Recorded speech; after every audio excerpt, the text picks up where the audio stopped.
అసలు నిజమైన స్నేహితుడంటే ఎవరు? ఈ ప్రశ్న ఎప్పుడో ఒకప్పుడు మనందరి మనసులో మెదులుతుంది కదా. మన జీవితంలో బంధాలను ఒకసారి చూసుకున్నప్పుడు ఈ సందేహం రావడం చాలా సహజం. సరే, స్నేహితుడిని వెతకడం ఒకెత్తు, కాని ఒక మనిషి అసలు గుణాన్ని, వాళ్ళ నిజ స్వరూపాన్ని గుర్తించడం అదో పెద్ద సవాలు. పైకి చాలా సింపుల్గా అనిపిస్తాయి కాని జీవితాంతం మనల్ని వెంటాడే ప్రశ్నలివి. అయితే ఆశ్చర్యకరమైన విషయమేంటంటే, ఈరోజు మనం ఎదుర్కొంటున్న ఇలాంటి సందిగ్ధతలకు సమాధానాలు ఎప్పుడో వందల ఏళ్ల క్రితమే మన తెలుగు పద్యాల్లో దాగి ఉన్నాయి. అందుకే ఈరోజు మనం శతక మధురిమ అని ఒక అద్భుతమైన ప్రపంచంలోకి అడుగుపెడదాం. మన మోడర్న్ లైఫ్కి ఈ పాత పద్యాలు ఎంత బాగా దారి చూపిస్తాయో కలిసి తెలుసుకుందాం. సో ముందుగా అసలు ఈ శతక పద్యాలు అంటే ఏంటి? మన జీవితంలోని సమస్యలకు ఇవి ఎలా సమాధానాలు ఇవ్వగలవు? శతకం పేరులోనే ఉంది కదా. శత అంటే 100, అంటే 100 లేదా అంతకన్నా ఎక్కువ పద్యాల కలెక్షన్ అన్నమాట.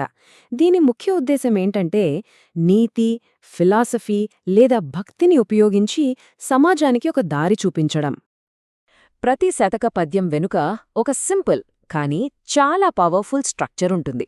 ఒక 3 స్టెప్పుల ప్రాసెస్ లాంటిదనుకోండి. ఫస్ట్ స్టెప్, మనుషుల ప్రవర్తనను చాలా షార్ప్గా గమనించడం.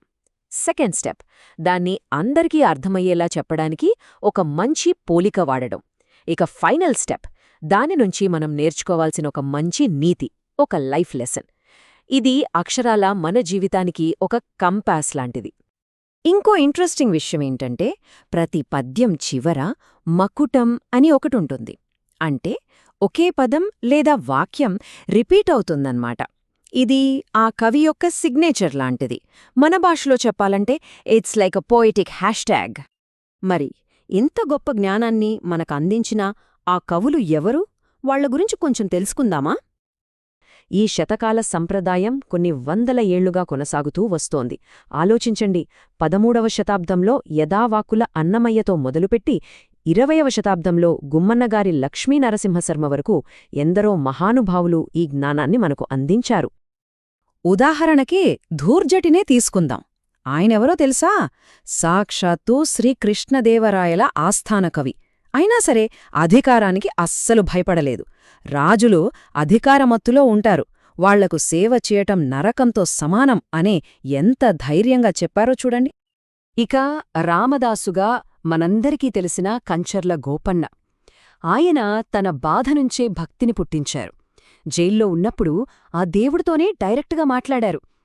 ఏ పాపం చేశానని నాతో ఈ గుడి కట్టించావు స్వామి అని తన ఆవేదనను పద్యంగా మల్చారు. సరే, ఈ కవులు అందించిన జ్ఞానంలోకే ఇంకాస్త లోతుగా వెళ్దాం. ముఖ్యంగా ఫ్రెండ్షిప్, మంచి గుణాల గురించి వాళ్ళిచ్చిన కొన్ని ప్రాక్టికల్ టిప్స్ ఏంటో ఇప్పుడు చూద్దాం. నిజమైన స్నేహం అంటే ఏంటో చూడండి. ఈ ఒక్క పద్యం ఎంత క్లియర్గా చెప్తుందో. ఒక మంచి స్నేహితుడు అంటే కేవలం మనతో ఉండేవాడు కాదు, ఒక మంచి పుస్తకంలా జ్ఞానాన్ని ఇస్తాడు, అవసరంలో డబ్బు సహాయం చేస్తాడు, కష్టాల్లో భార్యలా అండగా నిలబడతాడు, మన సంతోషాన్ని పంచుకుంటాడు. ఎంత గొప్ప నిర్వచనమో కదా. మల్ల భూపాలియం శతకంలో ఒక మాట అంటారు, నిజమైన విలువ డబ్బులో కాదు, క్యారెక్టర్లో ఉంటుందని.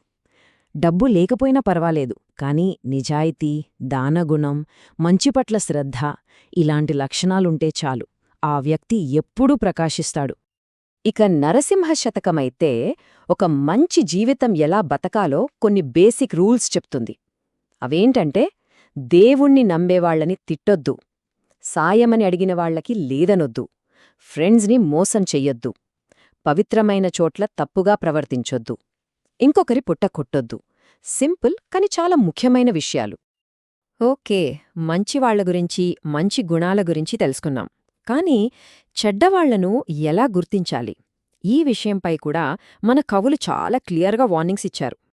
ఇక్కడ చూడండి, మంచివాళ్లకు, చెడ్డవాళ్లకు మధ్య ఉన్న తేడా ఎంత స్పష్టంగా ఉందో.